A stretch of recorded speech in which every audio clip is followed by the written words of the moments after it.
మావయ్య గారు, అత్తయ్య గారు, ఇప్పుడు మీరిద్దరూ ఒకరికొకరు ఈ పాయసం తినిపించుకోవాలి. అమ్మాయి తీసుకోండి. వేద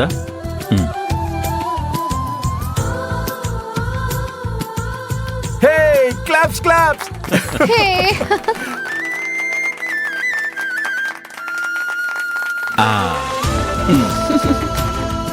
పెద్దనా ఇలేవండి.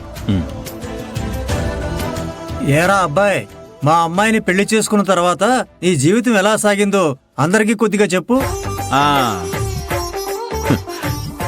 అప్పట్లో తెలియక చేసుకున్నాను బాబాయ్. ఎన్నో తెప్పలు పడ్డాను. మీ అమ్మాయిని చేసుకుంటే అన్ని కష్టాలుంటాయని అప్పుడు నాకు తెలియదులే బాబాయ్ గారు. ఏం తిప్పలు పడ్డారు, ఎన్ని కష్టాలు అనుభవించారు అవి కూడా చెప్పండి, వింటారు. కట్టుకున్న మొగుణ్ణి కంటికి రెప్పలా చూసుకున్నానే, అందుకు కష్టపడ్డారా? ప్రతి కష్టంలోనూ సుఖంలోనూ మీకు తోడుగా ఉన్నానే, అందుకు తిప్పలు పడ్డారా? ఎందుకు పడ్డారో చెప్పండి.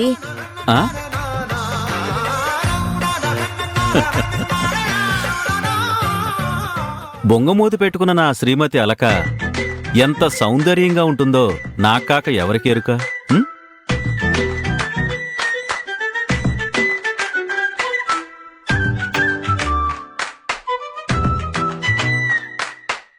అనాల్సినవన్నీ అనేశారు, చెప్పాల్సినవన్నీ చెప్పేశారు.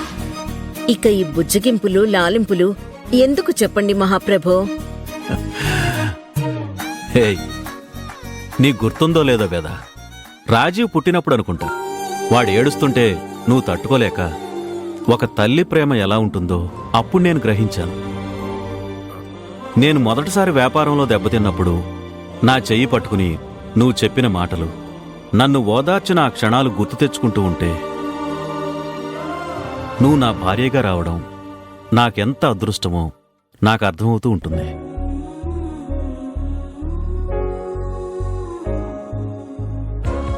ఒక భార్య తన భర్తపై ఎంత అనురాగం చూపించాలో అంత చూపించావు.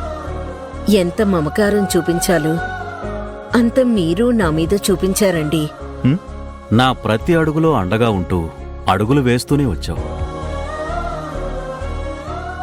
నా ప్రతి బాధలో నాకు ఓదార్పుగా నిలబడ్డారండి. నేనెక్కిన ప్రతి మెట్టు తోడుగా నా వెంట నడిచావు.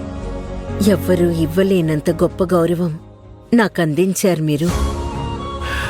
ఇంతటి అందమైన అణుకువైన అర్ధాంగిని పొందడంతోనే నా జన్మ సుకృతమైంది. నీలాంటి మనసున్న తెలివైన భాగస్వామితో నా జీవితం సార్థకమైంది.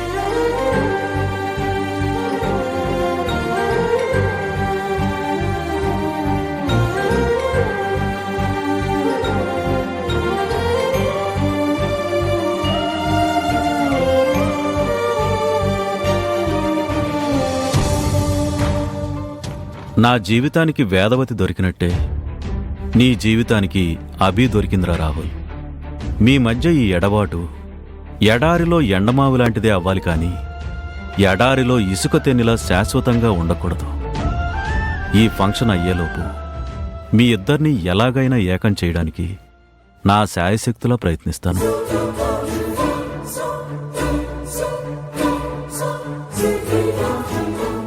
అమ్మా నాన్న, ఇక కేక్ కటింగ్ మొదలు పెడదామా? అలాగేరా. ఇప్పుడే తీసుకొని వస్తాను.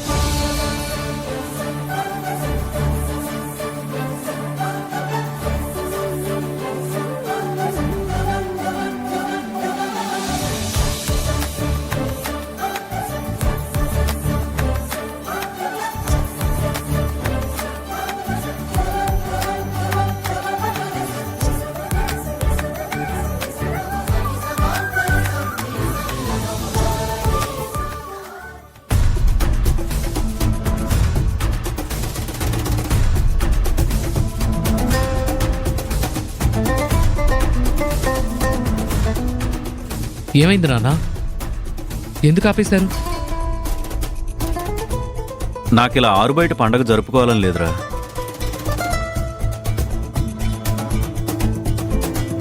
మరి లోపలికెళ్దాం.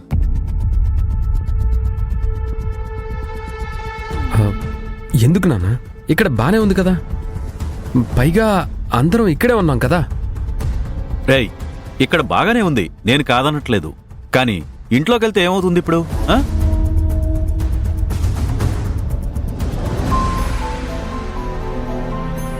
అది మావయ్య, ఎక్కువ మంది ఉన్నాం కదా, ఇక్కడే బాగుంది, సరిపోతుంది. లోపల ఇరుకుగా మారుతుంది మావయ్య. అయితే ఇప్పుడు మీరు నా మాట కాదు అంటారు, అంతే కదా? అంతే కదా? ఎరా, అంతేనా? ఏంటర్రా అంతగా ఆలోచిస్తున్నారు? ఇల్లేమైనా ఆవిడ దూరంలో ఉందా? 2 అడుగులు అలా వేస్తే గడపలో అడుగు పెడతాం. అంతే.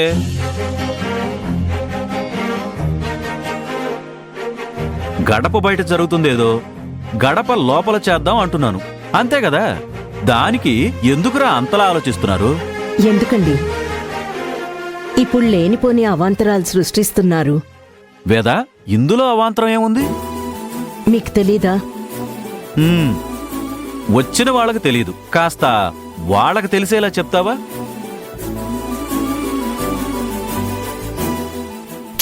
రంగేసినంత మాత్రాన మామిడికాయ మారేడికాయ అవుతుందా అన్నట్టు ఎక్కడైతే ఏంటి, కేకే కదా కోసేది. నీకింకా అర్థం కాలేదా వదినా? ఇంటి లోపలైతే ఆమె గడప దాటి అడుగు లోపల పెట్టేలా చేయాలనేది పెద్దనాన్న ప్లాన్. అమ్మ మావయ్య గారు ఇంత ప్లాన్ వేశారా? మరేమనుకున్నావు? ఏంట్రా అందరూ అలా చూస్తున్నారు? పదండి లోపల, పదండి అందరూ. అమ్మా పదండి. రేయ్ రాజీవ్, శ్రీకర్ పదండ్రా. రాహుల్ పద. వేద పద.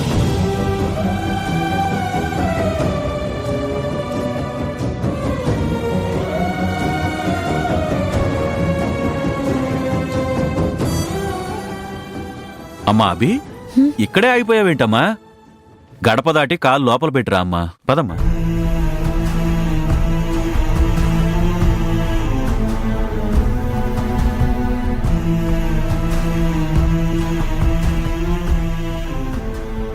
అభి, ఏం ఆలోచిస్తున్నావమ్మా? లోపలికి రా. పర్లేదు మావయ్య, నేను లోపలికి రాను, ఇక్కడే ఉండి చూస్తాను. సరే అయితే నేను ఈ కేక్ కట్ చేయను.